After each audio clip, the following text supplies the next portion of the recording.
Et l'actualité, ce sont aussi les chiffres du chômage. Ils sont tombés à 18h. Ce sont les tout derniers du quinquennat qui s'achèvent. Ce sont les chiffres du mois de mars et ils ne sont pas bons. Le nombre de demandeurs d'emploi continue de progresser. Regardez, plus 0,6 par rapport à février, ce qui fait près de 17 000 chômeurs supplémentaires. Et sur un an, la progression est de plus 7%, 7,2% précisément, sachant que c'est le 11e mois consécutif de hausse de nombre de demandeurs d'emploi. Éric Heyer, bonsoir, vous êtes économiste, vous êtes régulièrement ici sur ce plateau pour commenter les chiffres. On attendait peut-être une inversion de la tendance pour ce premier semestre. Elle n'arrive pas, pourquoi ?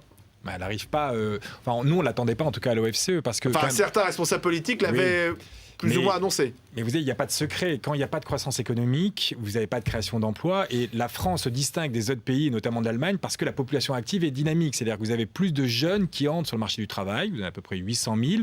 Et vous avez que 650 000 seniors qui en sortent. Donc le différentiel, c'est 150 000 entrants nets sur le marché du travail. Donc pour faire baisser le chômage, il faut déjà que l'économie française crée 150 000 emplois.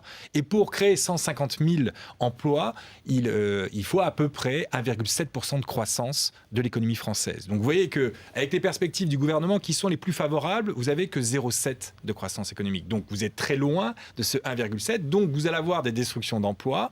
Avec une population active qui augmente, il est normal, enfin en tout cas mathématiquement, que le chômage augmente. Alors c'est le rythme qui peut être plus ou moins fort, c'est-à-dire qu'on peut jouer avec des contrats aidés. Là le rythme est un peu moins fort, ça veut dire qu'on a joué avec les contrats aidés justement ces derniers mois. C'est qu'on a effectivement fait un peu plus, le gouvernement a mis un peu plus et créé un peu plus de contrats aidés au cours du premier trimestre qu'il va en créer plus tard, c'est-à-dire qu'il a focalisé une grande partie des contrats aidés qui ont été budgétés pour cette année 2012 en début d'année, parce qu'il se doutait bien que les chiffres allaient être négatifs. Et nous sommes en campagne. Et on est un peu en campagne, mais donc du coup il y aura un effet de ciseau et donc une accélération un peu plus tard.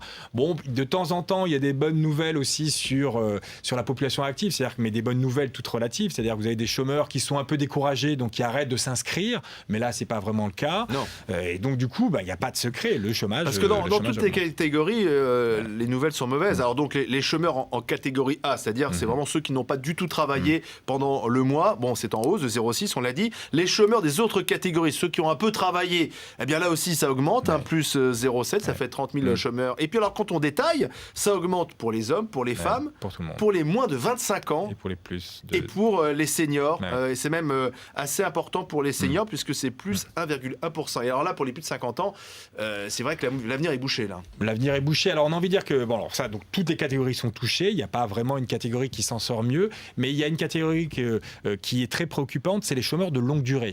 C'est-à-dire que là, non seulement on est sur des niveaux de chômage qui sont extrêmement élevés. Alors c'est pas le pic historique. On a connu des taux de chômage supérieurs à celui-ci, mais on a des niveaux quand même extrêmement élevés. Et il n'y a pas de rotation au chômage. C'est-à-dire que ça fait depuis maintenant 3 ans que le chômage augmente, et ce sont les mêmes, enfin 4 ans même, et ce sont les mêmes qui restent au chômage. Et ça, c'est la catastrophe. C'est-à-dire que, vous voyez, les chômeurs de plus de 3 ans ont augmenté cette année de 25%. Donc c'est l'explosion de ces chômeurs de longue durée qui est, pour moi, la donnée la plus préoccupante, parce que quand vous restez longtemps au chômage, votre probabilité de retourner à l'emploi devient minime. Et donc c'est comme ça qu'on devient des chômeurs structurels et complètement inemployables. Et puis il y a une deuxième raison d'être négatif, c'est qu'ils perdent aussi financièrement. C'est-à-dire qu'ils passent de l'indemnisation chômage pendant 2 ans, et ensuite, au bout de 2 ans, ils tombent dans les minima sociaux. Or, ces minima sociaux n'ont pas été revalorisés.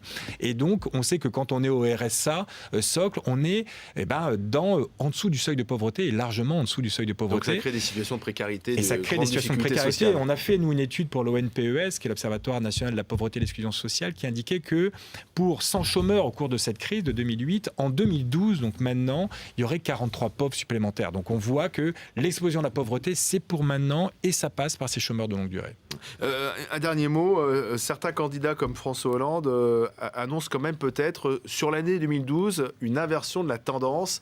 Est-ce que c'est une promesse de campagne ou est-ce qu'on peut le croire ? Alors, la seule façon, lorsque vous n'avez pas de croissance économique, parce que François Hollande, dans son programme, tape sur 0,5 de croissance. Donc, sans croissance économique, pour inverser la tendance, vous n'avez que 2 solutions. Soit vous faites la solution allemande, c'est-à-dire réduire le temps de travail et faire énormément de chômage partiel. Donc, l'Allemagne a fait 1 500 000 personnes en chômage partiel. Donc là, vous réduisez le chômage. Soit vous faites des emplois aidés massivement. Alors, effectivement, dans le programme de François Hollande, il y a 300 000 contrats d'avenir. Et effectivement, si vous les mettez tout de suite, mais d'après ce que, enfin en tout cas on peut comprendre, il veut en mettre que 150 000 entre guillemets tout de suite. Mais vous voyez, 150 000, c'est la variation de la population active. Donc effectivement, s'il met tout de suite 150 000 emplois aidés, vous pouvez effectivement avoir une inversion, mais ça veut dire que ça coûte un peu d'argent.